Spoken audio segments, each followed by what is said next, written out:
What is that? In 2016, the iPhone 7 started at $649. 3 years later, Apple's flagship iPhone costs 54% more. It's even more dramatic for the Mac Mini. When Apple released its new model, the price increased by 60%. These prices bring in huge profits for Apple. As the US's first trillion-dollar company, Apple's market cap is higher than the GDP of Switzerland. Wait, $1 trillion? Is that 1,000 billion? Are you fucking kidding me? Wait, say that again? Trillion-dollar company. Apple's market cap is higher than the GDP of Switzerland. Why people happy? So what makes Apple products so expensive? Oh, what the fuck? Apple has, over the years, built a reputation for quality and the industrial design of its products. They could buy a piece of the world, dude. That reputation has created millions of loyal customers. I've been here about 36 hours now. Man, I'm super excited, I'm not even gonna lie. I can't wait to get my hands on it, man. It's only £1,000, man. I'm getting two, man. Okay, dude. So that brand loyalty translates into a premium that they're able to extract from customers who are unwilling to switch out of the Apple ecosystem. That premium is also known as the Apple tax, or paying more simply because it's an Apple product.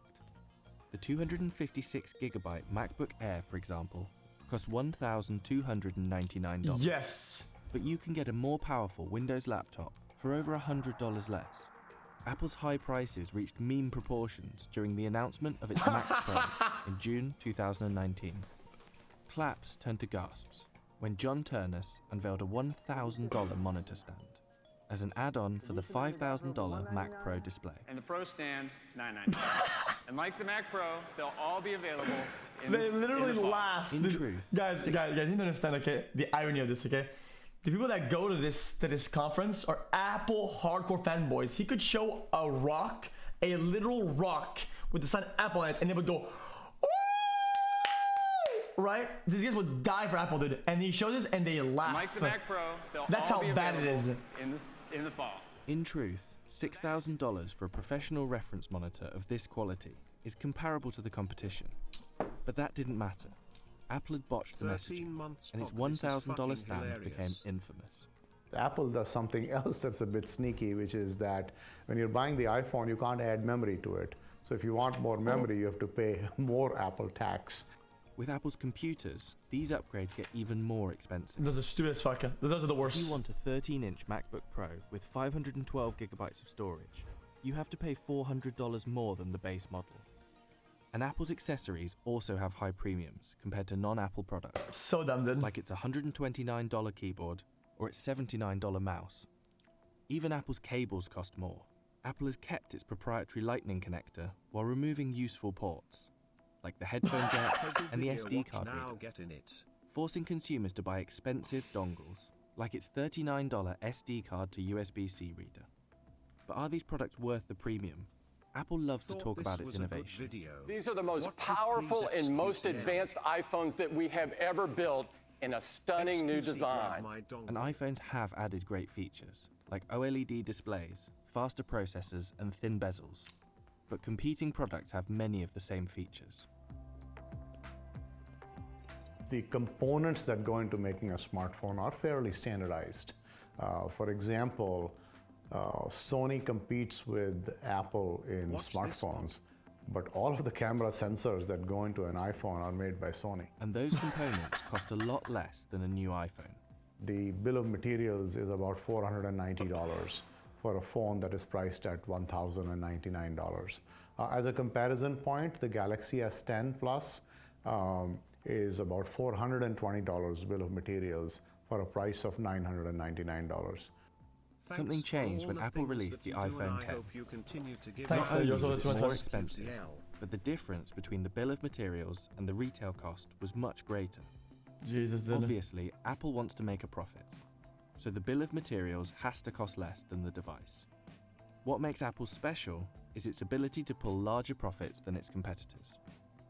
Instead of a technology company, think of Apple as a in other words, their biggest asset is that they can juice the fuck out of you, luxury right? brand. As with Gucci or Hermes, customers pay more because the logo is a status symbol. That handbag isn't a more functional bag, but customers still value it more. So our products become an extension of our personality. It's a horse, okay. I value elegance, I value design, I value simplicity, I value it just works. And that is what inspires a lot of loyalty and allows Apple to extract a premium for their products. Watch this Pogu clip. Why are Apple products so expensive? Because the design's very sleek. I think because they make premium hardware and people are willing to pay for a simple, seamless experience. They're catering to people that really love ease of use and user friendliness, and I think that layer of design probably costs a little bit, and I'm happy to pay for it. They are expensive because they know we will buy all of their things, no matter how expensive it is. Samsung, Android, Best gamer Apple, of 2019, thank you. But you aren't even gaming. I think that customer loyalty is hard to earn, but when you do earn the customer loyalty, love is blind. But this strategy might not work forever. Competition with less expensive Android phones has got steeper, and that's put the iPhone's market share at risk.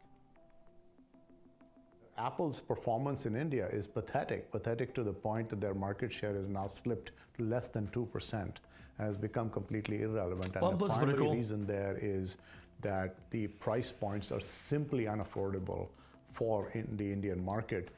If Apple can't sell more iPhones, it might have to sell fewer iPhones for more money.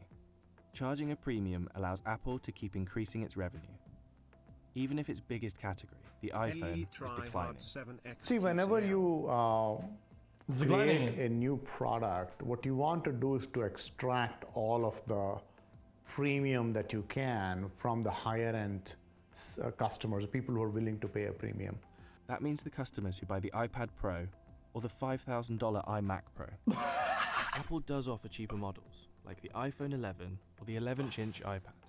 But those aren't always the models customers choose. This is called extremeness aversion, because you don't want to buy the cheapest, you don't want to buy the most expensive, so the middle one looks like a compromise.